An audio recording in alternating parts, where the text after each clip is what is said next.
Hello and welcome, guys. It is Mr. Hurst, and this is the next episode of 6 Feet Together, the show where I ask questions to gain perspective and understanding. And today joining me is a very special guest, Mr. Jason Espinoza. Thank you so much for being here with us today. I know everybody's been anticipating me having the rapper on my show. Before I even tell the kids that you're a rapper, though, you are a writer, you're a rapper, you produce and work with other people to produce your own music. You're a teacher as well. You teach 3 different subjects and you're a husband. So you are not just one-dimensional, you are multi-dimensional. For that, I also wanted to say, we are an IB school, and the IB characteristic that really resonates with me about you is you're knowledgeable.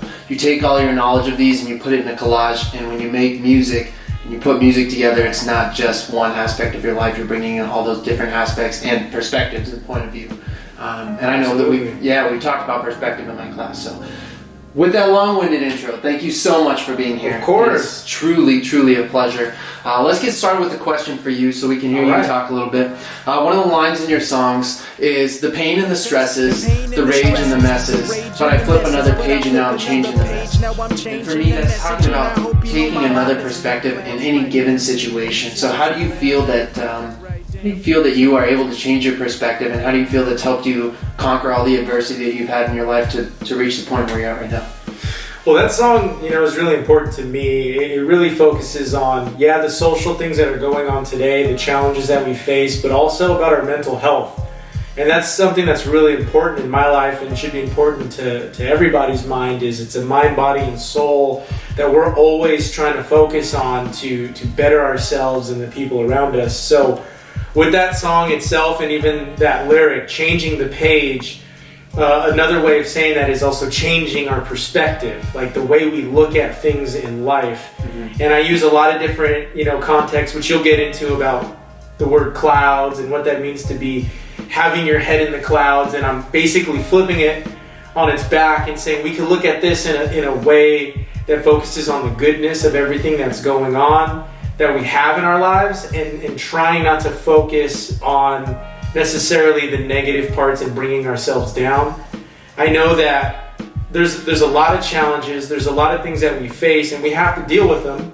There's no escaping those things, but it's also remembering each and every day, the good people in your life, the good things that are actually happening, the future that you hold that you see that's bright, and the joy that you have amongst others is something that we need to spend more time doing in this time, so that we don't lose sight of that, because we can easily lose sight of that just by thinking about everything that's bad.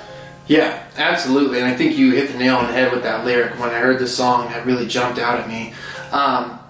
I have another question for you then.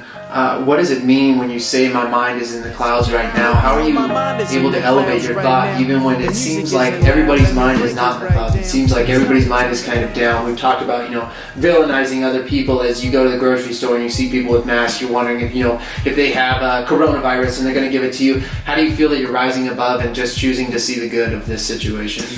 I think the thing that I do is I try not to think about myself so much. I think we get really consumed about what I'm thinking, what needs to be happening for me. And when you're in the clouds, you're in a more aerial space where you're kind of looking at everything. You're kind of looking at the big picture.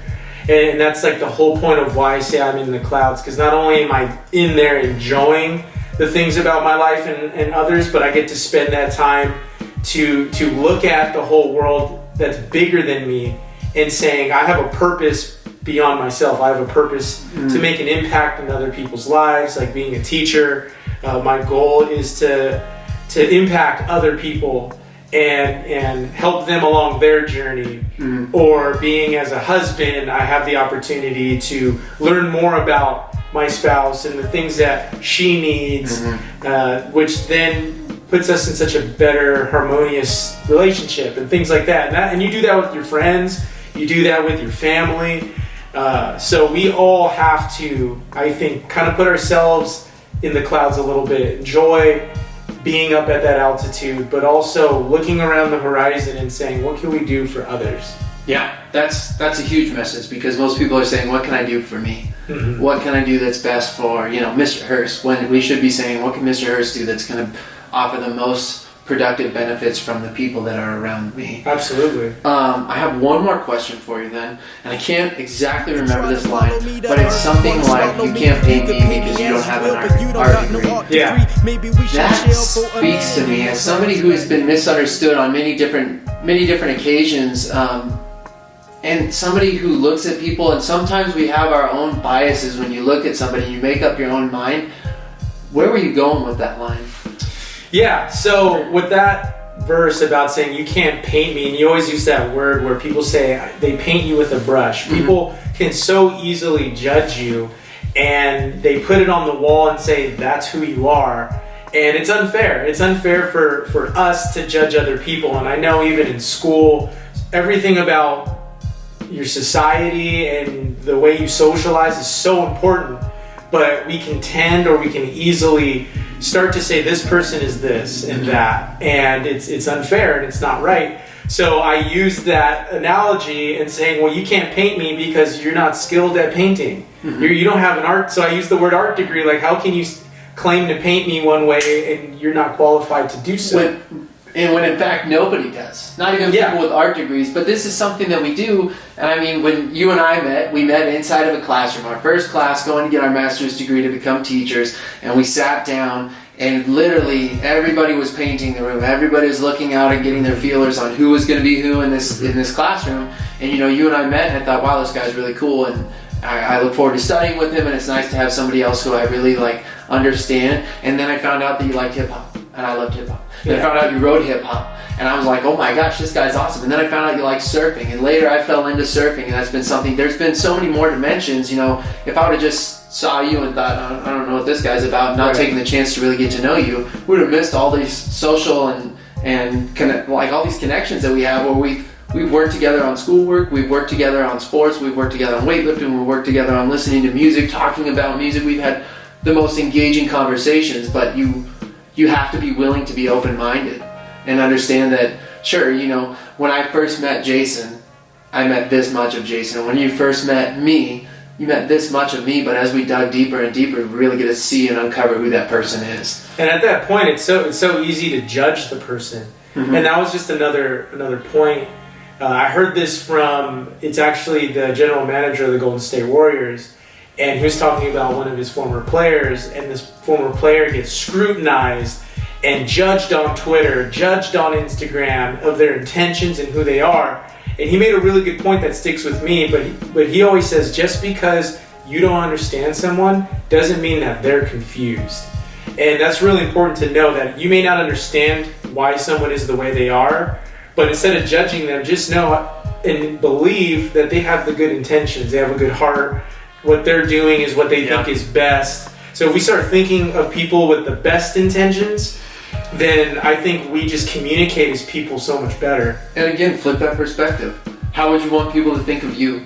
I hope when people see me, they think of me with the best intentions. And so instead of looking with a negative brush to paint others with, I need to say, you know what, maybe this person is a great person and I need to give them a shot. So allow that person to paint their own picture. Absolutely. Jason, it has been a pleasure having you here. Guys, I'm going to put some of the music here in this video. Hopefully you've already heard some. Hopefully you'll hear a little bit after we're done here. Jason Espinoza, phenomenal person. I really appreciate you being here with me today. So thank you, sir. Thank you for having me. All right, guys. Yeah, we'll see you next time on 6 Feet Together. See you later. 6 feet. The arsonist has oddly shaped feet.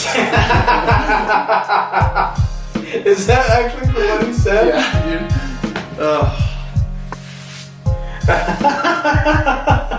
Good way to start. You gotta have that at the beginning. Just. All right. I can't stop thinking about the arsonist's oddly shaped feet. I love how you're like shoeless.